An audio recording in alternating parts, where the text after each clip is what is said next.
నమస్తే. జనసేన చీఫ్ పవన్ కళ్యాణ్ సంచలన వ్యాఖ్యలు చేశారు. వైసీపీ ఎంత దిగజాడు రాజకీయాలకు పాల్పడుతుందో ఈరోజు ఆయన మాట్లాడిన మాటలే అద్దం పడుతున్నాయి. పవన్ కళ్యాణ్ పబ్లిక్ మీటింగ్లకు వెళ్ళినప్పుడు కొందరు దుండగులు వచ్చి ఆయనపై అలాగే సెక్యూరిటీపై బ్లేడ్తో దాడి చేస్తున్నారు అంటూ ఆయన కొన్ని వ్యాఖ్యలు చేశారు. మరి ఒక జనసేన చీఫ్ అయినటువంటి పవన్ కళ్యాణ్కి ఇలాంటి పరిస్థితి ఉంటే మరి సామాన్యుల సంగతి ఏంటి? వైసీపీ ఇలాంటి అరాచకాలకు పాల్పడ్డాన్ని ఎలా చూడొచ్చు? ఈ విషయాలన్నీ తెలుసుకునే ప్రయత్నం చేద్దాం. మనతో ఉన్నారు senior political journalist Durga Kumar గారు. నమస్కారం అండి. నమస్కారం మా గోర్ధన, మన వీక్షకులు కూడా నమస్కారం. దుర్గా కుమార్ గారు, జనసేన చీఫ్ పవన్ కళ్యాణ్ నిజంగా సంచలన వ్యాఖ్యలు చేశారని చెప్పుకోవాలి. ఒక చీఫ్ అయినటువంటి ఈయనకే ఇలాంటి పరిస్థితి ఉంటే అసలు వైసీపీ దిగజాడు రాజకీయం ఎలా ఉందో మనం అర్థం చేసుకోవచ్చు. సో మీరేం చెప్తారు దీని గురించి? ఇప్పుడు పవన్ కళ్యాణ్ గారిని టార్గెట్ చేసి ఆయన్ని పిఠాపురంలో ఓడించాలని, తర్వాత ఆయన పార్టీ ఎక్కువ సీట్లు గెలవకుండా ఆయన పరపతి ప్రజల్లో పెరగకుండా చేయటానికి వారాహి ఆయన ఎంతో ఇష్టంగా చేయించుకున్నటువంటి ఎన్నికల ప్రచార రథాన్ని కూడా పర్మిషన్ ఇవ్వలేదు, ఇంకా ఏవో సాంకేతిక కారణాలు చెప్పి లేట్గా అప్లై చేశారనేదని అదే ముఖ్యమంత్రి గారు బస్సులో తిరుగుతా ప్రచారం చేసుకుంటున్నాడు. దానికి లేని అభ్యంతరం పవన్ కళ్యాణ్ గారికి ఎందుకు వస్తామా? పవన్ కళ్యాణ్ గారు కూడా ఆయనకి వ్యక్తిగత భద్రత లోపించింది అనే ఉద్దేశం మీదే మొన్నటి ఈ ఎన్నికల కోసం ఆయన వారాహి ఒక రథాన్ని స్పెషల్గా డిజైన్ చేయించుకున్నాడు.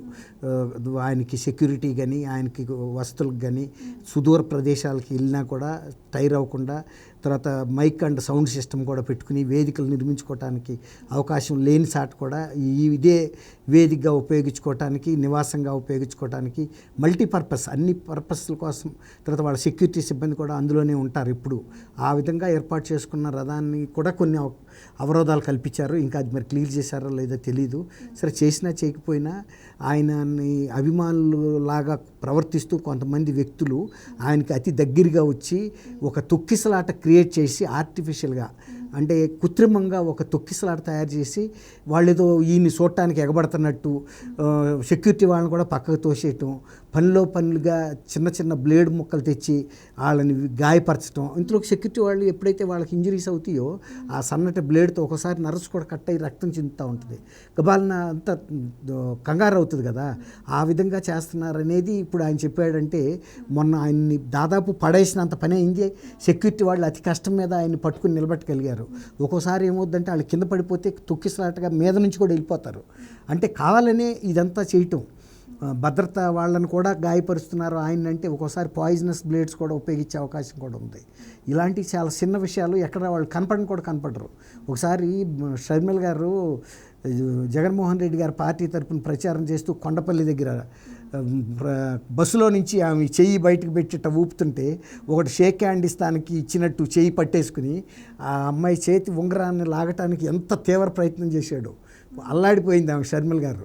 ఇలా ఉంటాయి. అంటే రాజకీయ పార్టీల సభల్లోనూ ఆఫీసుల్లో మీటింగ్లు అయినప్పుడు కూడా, ఈ రాష్ట్ర వ్యాప్త మీటింగ్లు అయినప్పుడు ఈ పిక్ పాకెటర్స్ వస్తారు. వాళ్ళ పని వాళ్ళు చేసుకుంటారు. వాచెస్, పర్సెస్, సెల్ ఫోన్స్, చాలా కాస్ట్లీ సెల్ ఫోన్స్, చాలా ఇట్లాంటి పోయిన సందర్భాలు అనేకం.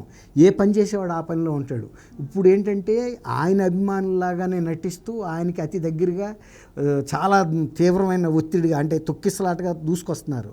అది చాలా అంతర్గతంగా కుట్ర దాగి ఉందని ఖచ్చితంగా చెప్పొచ్చు 100%. అదే వాళ్ళ సొంత కార్యకర్తలు అయితే వాళ్ళు కొంత క్రమశిక్షణ పాటించుకుంటా ఆయన సేఫ్టీ చూసుకుంటా ముందుకు తీసుకెళ్తారు. అందుకని ఆయన్ని పడదోసి ఆయన మీద ఎక్కి పైకి నుంచి వెళ్ళిపోదాం, ఈ పనిలో పనిగా ఆయన ఏదైనా చేసేయచ్చు అని కూడా జరుగుతున్నట్టు కుట్ర నిన్నే మనకి సోషల్ మీడియాలో వైరల్ అయింది. తోసేసిన ఫోటోలు మనం చూసాం, వీడియోలు. ఆ కుట్రలో భాగంగా ఏదైనా జరగవచ్చు ఆయన మీద. కాబట్టి మనం ఇది ఏదో సింపుల్ అనుకోవడానికి వీల్లేదు. అంత పబ్లిక్గా ఆయన చెప్పాడు అంటే అందులో ఇంక్లూజివ్గా ఒక కాన్స్పిరసీ అనేది కనపడుతుంది. సెక్యూరిటీ వాళ్ళని బ్లేడ్లతో కొయ్యాల్సిన అవసరం ఏముంది? అసలు బ్లేడ్లతో నిజంగా వాళ్ళు జనసేనకు వెళ్ళే సైనికులు అయితే బ్లేడ్లు పట్టుకొస్తారు. వాళ్ళు శత్రువులు బ్లేడ్లు పట్టుకొస్తారు, కానీ మిత్రులు గులాబీ పూలు పట్టుకొస్తారు, శత్రువులు కత్తులు పట్టుకొస్తారు. ఇప్పుడు అట్లాంటి మారణాయుధం అంటే ప్రాణం తీయటానికి పెద్ద పెద్ద కత్తులు అక్కర్లా ఇవాళ ఉన్న టెక్నాలజీకి. చిన్న చిన్న వాటికి కూడా పాయిజనస్ చేస్తే కూడా చనిపోతారు. కాబట్టి మనం ఇది లైట్గా తేలిగ్గా కొట్టేసే అంశం అయితే అట్లా అనిపించలేదు నాకు కూడా. ఇప్పుడు ఈయన పవన్ కళ్యాణ్ గారు అంత ఓపెన్గా చెప్పుకోడు కదా మామూలు విషయం అయితే. అదే ఇప్పుడు వైజాగ్లో హోటల్లో నిర్బంధించినప్పుడు చెప్పలే ఇలాంటి మాట.